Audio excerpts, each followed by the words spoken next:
भूपेंद्र हुड्डा और दीपेंद्र हुड्डा ने बड़े अरमानों के साथ सतपाल ब्रह्मचारी को सोनीपत से कांग्रेस का सांसद बनवाने का काम किया था।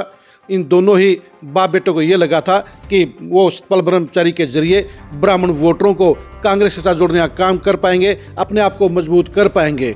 लेकिन 2.5 साल के दौरान ये साबित हो गया है कि सतपाल ब्रह्मचारी उस कसौटी पर खरे नहीं उतरे हैं और वो कांग्रेस के लिए बोझ बन गए हैं।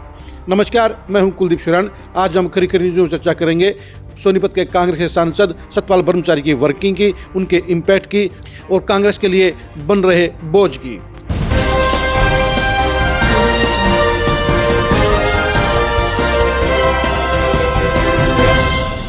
सतपाल ब्रह्मचारी को बड़ी उम्मीदों के साथ सांसद बनाया गया था। वो उम्मीदों पर खरे नहीं उतरे हैं क्योंकि सतपाल ब्रह्मचारी के अंदर वो क्वालिटी नहीं है जिसकी उनसे उम्मीद की जा रही थी। लोगों का कहना है कि सतपाल ब्रह्मचारी ने सांसद बनने के बाद कांग्रेस की मजबूती के लिए कुछ भी नहीं किया है। ये भी लगातार आरोप लगते रहे हैं कि सतपाल ब्रह्मचारी तभी सोनीपत में नजर आते हैं जब भूपेंद्र हुड्डा या दीपेंद्र हुड्डा आने होते हैं, यानी वो अपने फ़ायदे की सियासत के लिए ही एक्टिव होते हैं और इसके बगैर वो कोई भी वर्किंग नहीं करते हैं। ताज़ा उदाहरण इस बात का है कि जंतर मंतर पर छात्रों के आंदोलन की जीत के बाद जहां कांग्रेस के दूसरे नेता सोनीपत में जश्न मनाने के लिए पहुंचे, वहीं सतपाल ब्रह्मचारी इस कार्यक्रम से दूर रहे, जबकि अगले ही दिन यानी कल वो खरकोदा में दीपेंद्र हुड्डा के कार्यक्रम में तुरंत पहुंच गए। यानी सतपाल ब्रह्मचारी अपनी सियासत का फ़ायदा देख रहे हैं, कांग्रेस की मजबूती के लिए कोई वर्किंग नहीं करते हैं, कांग्रेस से उन्हें कोई लेना देना नहीं है। वो सिर्फ भूपेंद्र हुड्डा और दीपेंद्र हुड्डा की हाजिरी मारकर 2029 की अपनी सियासत को बचाने की वर्किंग तक सीमित रहते हैं।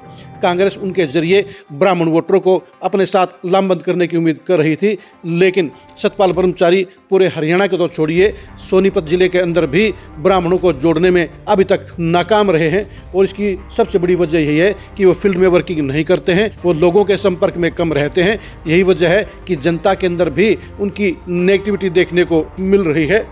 आम लोगों का भी कहना है कि सतपाल ब्रह्मचारी एक सांसद के नाते जो बड़ा एक्टिव रोल अदा कर सकते थे वो नहीं कर रहे हैं। यही वजह है कि सोनीपत पार्लियामेंट के अंदर भी ब्राह्मण वोटरों पर आज की तारीख में सतपाल ब्रह्मचारी की बजाय बीजेपी के नेताओं का दबदबा है। यानी सतपाल ब्रह्मचारी को जिस उम्मीद के साथ कांग्रेस ने सांसद बनाया था उसके ऊपर वो खरे नहीं उतरे हैं और यही वजह है कि 2029 में उनका सुपड़ा साफ होने के आसार अब इसे नजर आने लगे हैं।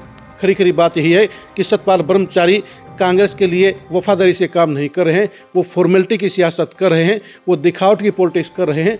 सिर्फ भूपेंद्र हुड्डा और दीपेंद्र हुड्डा के कार्यक्रमों में जाकर वो पगड़ी बंधवा लेते हैं, भाषण दे देते हैं, इसके अलावा वो और कोई वर्किंग नहीं करते हैं। यही वजह है कि वो कांग्रेस के लिए बोझ बनते हुए नजर आ रहे हैं। आप सतपाल ब्रह्मचारी की सियासत के बारे में क्या सोचते हैं, कमेंट करके जरूर बताइए। क्या 2029 में सतपाल ब्रह्मचारी दोबारा से सांसद बन पाएंगे? इसके बारे में आपकी क्या राय है वो भी कमेंट करके जरूर बताइए। सतपाल ब्रह्मचारी की सियासत के अंजाम को जानने के लिए आप लगातार खरी न्यूज़ के साथ बने रहिए। आप हमारे फेसबुक पेज को फॉलो कीजिए, आप हमारे यूट्यूब चैनल को सब्सक्राइब कीजिए। नमस्कार।